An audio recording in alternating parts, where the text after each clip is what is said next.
आप में से कई लोगों ने रॉबर्ट कियोसाकी की book rich dad poor dad read करी होगी, जिसमें उन्होंने एक्टिव और पैसिव इनकम के बारे में बताया है। रॉबर्ट कियोसाकी कहते हैं कि फाइनेंशियल फ्रीडम पाने के लिए आपको ज्यादा से ज्यादा एसेट बिल्ड करने चाहिए जो आपको पैसिव इनकम जनरेट करके दे। लेकिन कॉलेज ग्रेजुएट्स और यंगस्टर्स इसे जानते हुए भी इजीली अप्लाई नहीं कर पाते, क्योंकि रिच डैड पुअर डैड में कुछ बातें आपको नहीं सिखाई गई। इसीलिए आज मैं इंटरनेट मार्केटर और बिजनेस कंसल्टेंट डेन लॉक की लेटेस्ट बुक अनलॉक इट में से कुछ ऐसी बातें बताने वाला हूँ जो पैसों की ओर देखने का आपका पूरा नजरिया बदल देंगे। डेन लॉक की बुक अनलॉक इट में से मैंने सीखी पहली बात, पैसिव इनकम एक झूठ है। आजकल इंटरनेट पर आपने पैसिव इनकम के बारे में बहुत सुना होगा कि एक बार पैसिव इनकम बिल्ड कर लो फिर कुछ करो ना करो पैसे मिलते रहेंगे। हाँ, ये कुछ हद तक सच है कि कुछ करो ना करो या सोते भी रहो पैसिव इनकम जनरेट होती रहेगी। लेकिन उस पैसिव इनकम जनरेट करने के लिए जो सिस्टम बिल्ड करनी पड़ती है वो सोते सोते नहीं बनती। उसे बनाने में काफी प्लानिंग, मेहनत और वक्त लगता है, जो कि अगेन मैक्सिमम लोग करने को तैयार नहीं होते, क्योंकि वो सिस्टम बिल्ड करने में जो प्लानिंग और हार्डवर्क लगता है वो उन्होंने इंस्टाग्राम के फोटोज में देखे बिजनेसमैन की लाइफस्टाइल से पूरी तरह अलग होता है। और यही बात लोगों को हजम नहीं होती।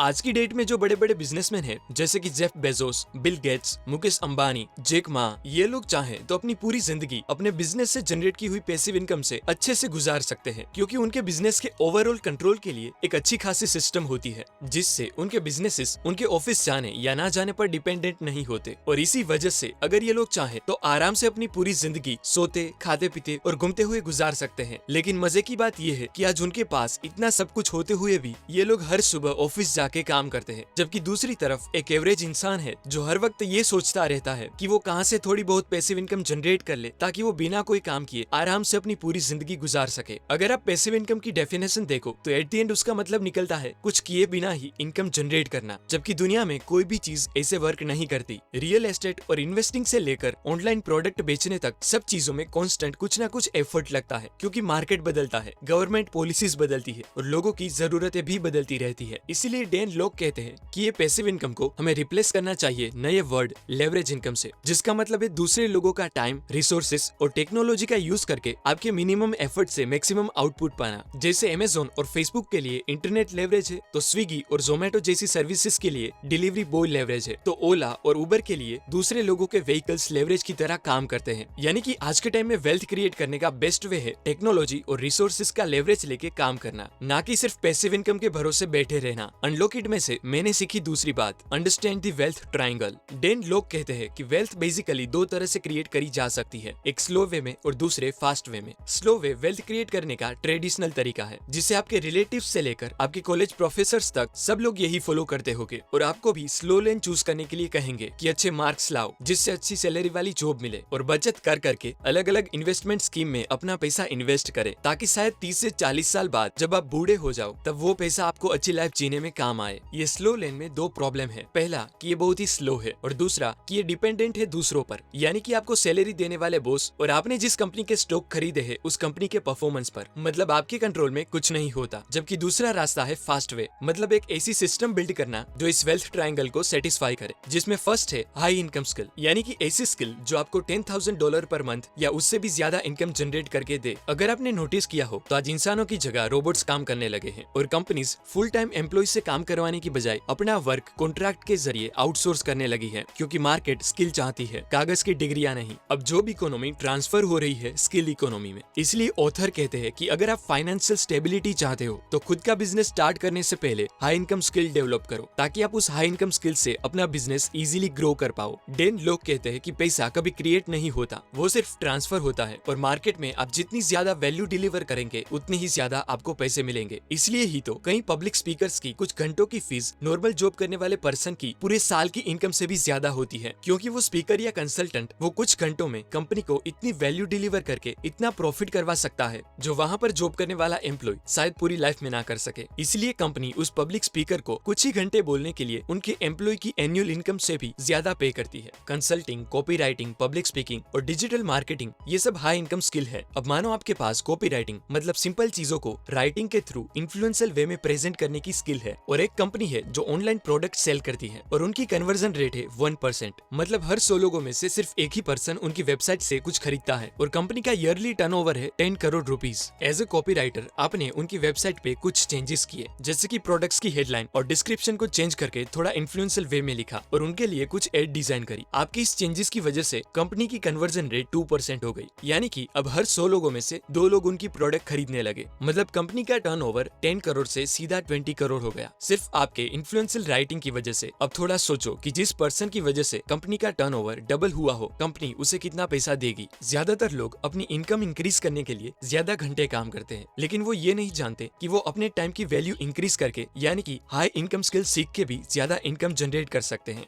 वेल्थ ट्रायंगल की दूसरी साइड है स्केलेबल बिजनेस, यानी कि एक ऐसा बिजनेस जिसे ग्लोबली एक्सपांड करने के लिए कम से कम रिसोर्सेज और इन्वेस्टमेंट की जरूरत पड़े। मतलब अपनी हाई इनकम स्किल को इंटरनेट पे लाओ, जिससे आप इंटरनेट के लेवरेज से अपनी स्किल को ग्लोबली एक्सपांड कर सको, क्योंकि फ्यूचर में इंटरनेट बेस्ड बिजनेसेस बहुत आगे जाने वाले हैं, जहां आपकी सोशल कैपिटल ही आपकी फाइनेंशियल कैपिटल बन सकती है। जिसका बेस्ट एग्जांपल है काइली जेनर, जो सिर्फ अपनी सोशल फॉलोइंग के दम पर दुनिया की यंगेस्ट बिलियनर बनी। रिच डैड को रीड करके कई लोग मानने लगे कि सिर्फ रियल एस्टेट ही एसेट है, लेकिन ऐसा नहीं है। एसेट कई तरह के हो सकते हैं, जैसे कि आपकी इंटेलेक्चुअल प्रॉपर्टी, आपके कस्टमर्स, उनका डेटाबेस और यहाँ तक कि आपकी ब्रांड रेप्यूटेशन भी आपका एक एसेट ही है। अगर आप अलग नजरिए से देखो तो इंस्टाग्राम, यूट्यूब, फेसबुक, गूगल या पूरा इंटरनेट एक बैंक है, जिसमें आपको अपना टैलेंट डिपॉजिट करना है और उस टैलेंट की मार्केट वैल्यू के हिसाब से आप चाहे उतने पैसे विड्रॉ कर सकते हो। वेल्थ ट्रायंगल की थर्ड साइड है हाई रिटर्न इन्वेस्टमेंट, मतलब ऐसा इन्वेस्टमेंट जो आपको real estate, gold, stock market, mutual fund, FD और क्रिप्टो करेंसी से भी ज्यादा रिटर्न दे। अब शायद आप ये सोच रहे होंगे कि ऐसा कौन सा इन्वेस्टमेंट है जो इन सबसे ज्यादा रिटर्न दे, तो वो है सेल्फ इन्वेस्टमेंट, जिसे दुनिया के कई बिलियनर भी मानते हैं कि अपने पैसे म्यूचुअल फंड में इन्वेस्ट करने से पहले अपनी सेल्फ वर्थ इंक्रीज करने में यूज करने चाहिए, क्योंकि पैसा कैट जैसा होता है। अगर आप उसके पीछे भागोगे तो वो कभी आपके हाथ नहीं आएगा, लेकिन अगर आपके पास वो चीज होगी जो उसे चाहिए तो वो खुद चलकर आपके पास आएगा। आपके दूसरे इन्वेस्टमेंट डूब सकते हैं, मार्केट क्रैश हो सकती है, पर आपने सीखी स्किल की वैल्यू कभी जीरो नहीं हो सकती। इस वेल्थ ट्रायंगल का यूज करके कई आर्टिस्ट, यूट्यूबर्स, ब्लॉगर्स और इंस्टाग्राम इन्फ्लुएंसर्स ने बिना कोई बिजनेस स्टार्ट करे ही मिलियंस ऑफ डॉलर की वेल्थ जनरेट की है। अनलॉक इट में से मैंने सीखी तीसरी बात, मनी एम्पलीफाइज योर पर्सनालिटी। कई लोग कहते हैं कि अमीर लोग बुरे होते हैं, लेकिन इसका उनके अमीर होने से कोई भी कनेक्शन नहीं होता, क्योंकि वो उनकी पर्सनालिटी है। जैसे कुछ गरीब लोग भी तो बुरे होते हैं, वैसे ही कुछ अमीर लोग भी बुरे हो सकते हैं। आपको एक बात समझनी चाहिए कि पैसा एम्पलीफायर है, जो आपकी पर्सनालिटी चाहे अच्छी हो या बुरी, वो बस उसे दुनिया के सामने एम्पलीफाई करता है। अगर कोई बुरा है और उसके पास पैसा आए तो वो और बुरे काम करना स्टार्ट कर देगा, और अगर कोई अच्छा है और उसके पास पैसे आए तो वो और हाई लेवल पे अच्छे काम करेगा। जैसे Ratan Tata, Bill Gates, Warren Buffett, ये सब दुनिया के अमीर लोगों में से एक है, और वो उनकी नेटवर्थ का बहुत सारा पैसा चैरिटी में डोनेट करते हैं, क्योंकि वो उनकी पर्सनालिटी है। अब अनलॉक इट में से मैंने सीखी सभी बातों की स्क्रीनशॉट समरी बताऊं तो, फर्स्ट, पैसिव इनकम एक मिथ है, इसलिए आपको उसे रिप्लेस करना चाहिए नए वर्ड लेवरेज इनकम से, जो आज के टाइम में वेल्थ क्रिएट करने का बेस्ट वे है। सेकंड, वेल्थ ट्रायंगल को समझ के पहले हाई इनकम स्किल डेवलप करे, फिर उसे इंटरनेट पे लाए और अपने पैसे सबसे पहले खुद में इन्वेस्ट करे, क्योंकि आपको खुद से अच्छा रिटर्न कोई नहीं देगा। एंड लास्ट पॉइंट, पैसा ना ही अच्छा होता है और ना ही बुरा, वो बस आपकी पर्सनालिटी को एम्पलीफाई करता है। तो ये तीनों यूनिक बातें मैंने डैन लॉक की लेटेस्ट बुक अनलॉक इट में से सीखी है, जो पर्सनली मुझे रिच डैड पुअर डैड से काफी practical and easy to implement लगी। अगर आप डैन लॉक से थोड़े बहुत भी फेमिलियर हो तो मैं आपको हाईली रिकमेंड करता हूँ कि आप इस बुक को रीड करें, जिसकी लिंक मैंने डिस्क्रिप्शन में दे दी है। धन्यवाद।